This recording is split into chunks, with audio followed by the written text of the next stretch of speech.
So for undergrad, I sort of did the bare minimum that I needed to do. I always got the coursework done, and I didn't complete all the readings, but I completed a lot of the readings. So then when I went into my master's programs, the readings were fundamental, and so I had to do much more of the reading in addition to the coursework.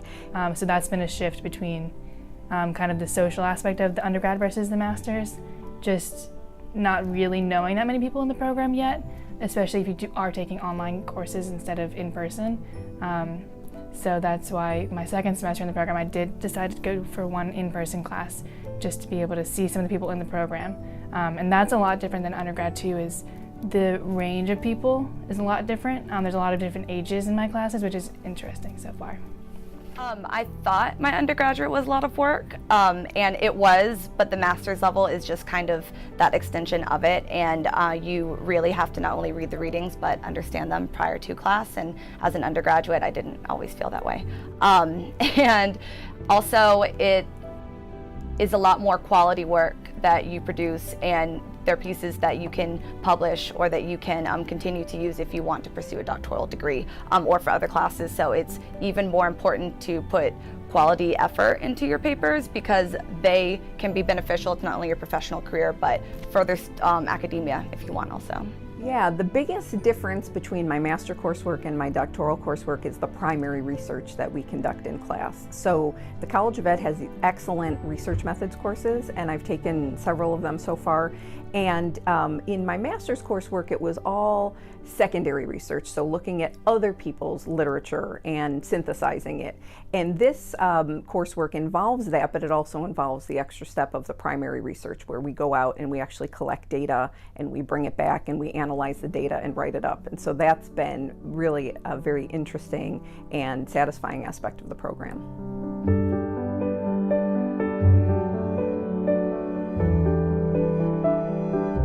Taking care of my family, and then also like taking care of myself while taking 3 classes at a time while having an assistantship.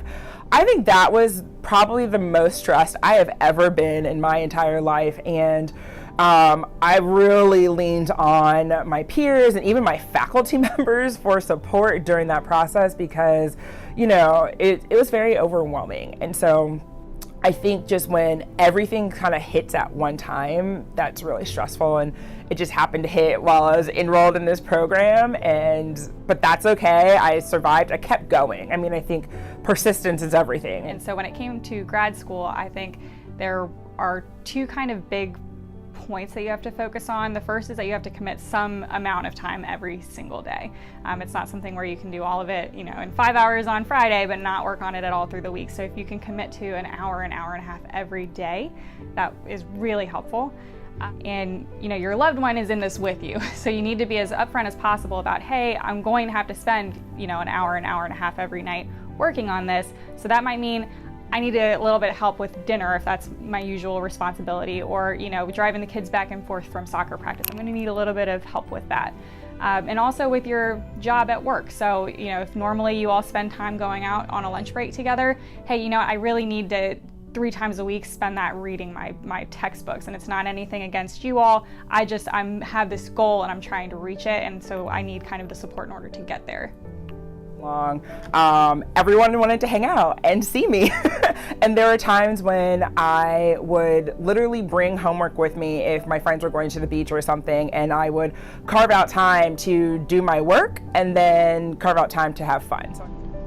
You have to be pretty regimented, so my days are pretty scheduled ahead of time. I definitely have to schedule time to take care of my workouts, and definitely I treat it like a job, if you will. I treat my doctoral program like a job, so it's like a 9 to 5, a 10 to 6, something like that.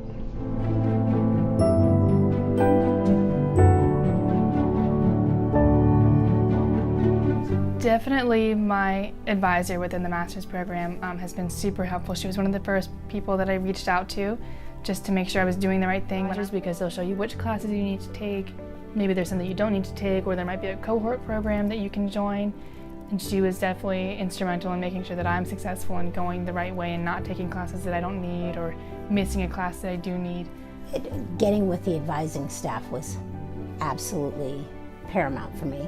Also too, I made sure that within the first week of whatever class I took, even if it was a class that was online, if at all possible, I had to have some sort of contact with my professor so that I understood what it was that they were trying to get across and convey. Mason has a huge platform of resources for all these students at different levels.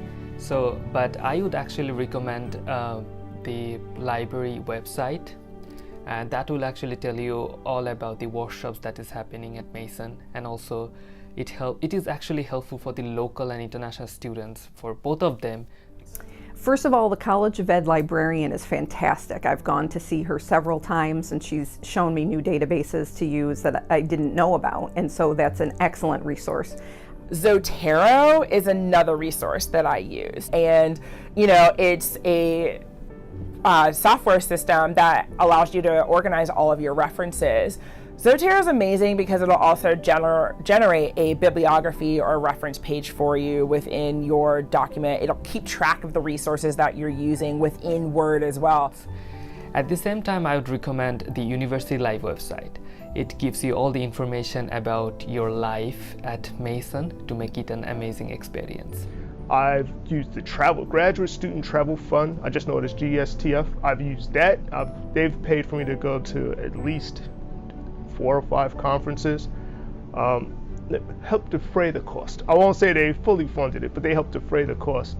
And that was pretty cool because I didn't. Here, and also my professor suggested me to get the benefit of the Writing Center. It's completely free service for the students.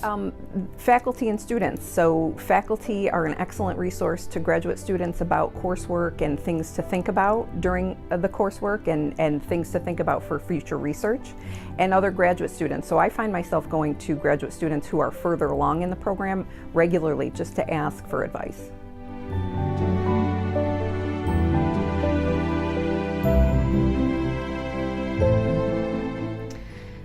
Faculty is your greatest asset in this whole journey. And I think sometimes we have that separation with our faculty in that, they are very experienced and they are, kind of in charge. And so it can be hard to really develop those relationships sometimes if you keep those boundaries up. But when it comes down to it, you're working to end up in that career field. And so you already have something in common. You already have some starting point. And by paying attention in class, by asking those questions, by helping out when they ask you to help out, that helps you develop those relationships more and more. One thing that I would say is super important is to be respectful in class to develop those relationships. There is nothing worse than as a student teacher having students on their computers who are doing other things, and they might be participating in the conversation, but they're also IMing each other or shopping, and to me, that's bad teacher karma. So provide that respect to your professors so that you can expect to earn it one day in the future. I've been very proactive about reaching out to faculty. So I've looked online and seen what the faculty research is, and I've reached out and set up just informational interviews, a half hour here and there to talk to them. And the 2 main things that I talk to them about are what courses should I be looking at in the area where I'm interested in the research. So I don't know what all the courses are, and they do. So I ask for that advice. And the second piece of advice is to ask for what other people should I be talking to? What other faculty, what other graduate students, maybe faculty at some of the consortium in, universities. So those are my 2 major questions for faculty on campus.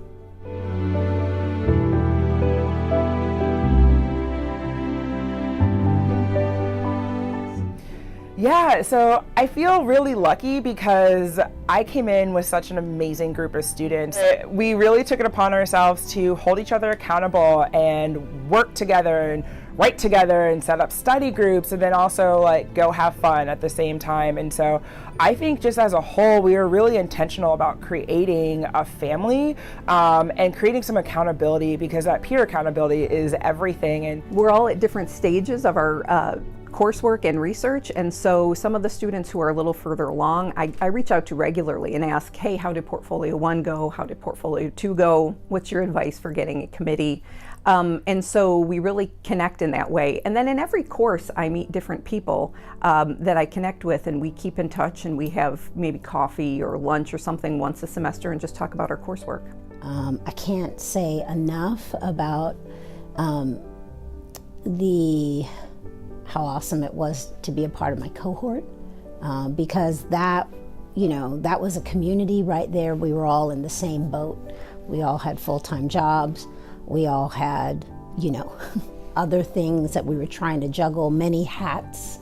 We all wore many hats. And then to be able to come every week and to work on a project together, to, kind of commiserate together when we were,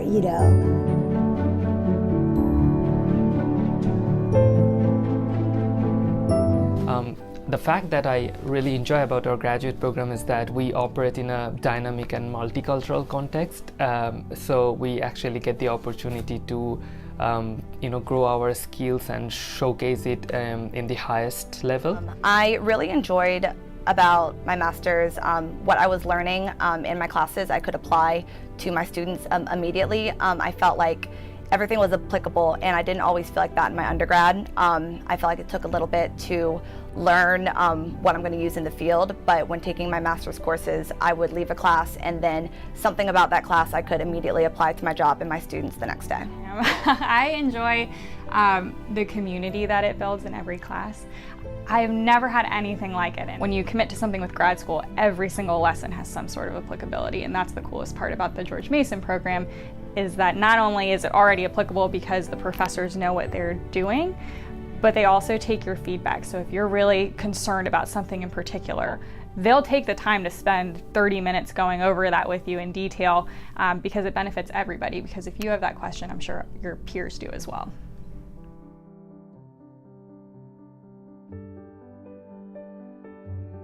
I think the first thing, like I mentioned, is connecting with your peers, because they will be the people who help get you through this entire program. And I would also like to say that you have to make friends with different people and learn different culture. It will make you more confident. So confidence, being an international student, we always lack the single thing, that is confidence, to share our views, to share our problems with other friends. For current graduate students, I would tell them get over the FOMO, or the fear of missing out. You're going to miss parties and you're going to miss different things, and you might see your friends that are in different stages of their adult life. At the end, it's going to be worth it for you, because I feel where I am because of my master's is in such a better place, and if I would have done those things that seemed so exciting at the time, then I wouldn't be as successful as I am. Is stay positive and be aware that even if you are putting in that hour and a half every night, at minimum, you really should be doing more than that whenever you can. But if that's all that you've got for Monday through Friday, and then Saturday, Sunday, you give it a little bit more, be aware that it's okay to not always have every single page read. You have to be realistic with yourself, and you have to realize what you need to focus on. And you can do your absolute best, but in some of these classes you're going to have a lot to do, and the professors are understanding of that, and a lot of it is survey. So expose yourself to as much as you can and really take that in. So just trying to read through as much stuff as possible and not taking all of it in and really digesting it is going to be less beneficial than doing a reasonable amount of reading and amount of assignment and really absorbing it. And then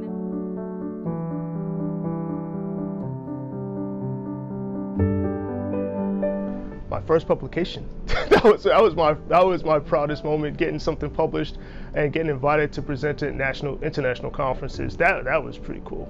Yeah. As a Mason graduate student, my proudest moment was I gave a presentation and a speech at the UN on education. I was introduced by as a Mason Ph.D. student there, so I feel proud about that. My proudest moment as a graduate student has been implementing research that was originally a class project, but that applied to my students, so I was able to use it with them, and it was a reading intervention program.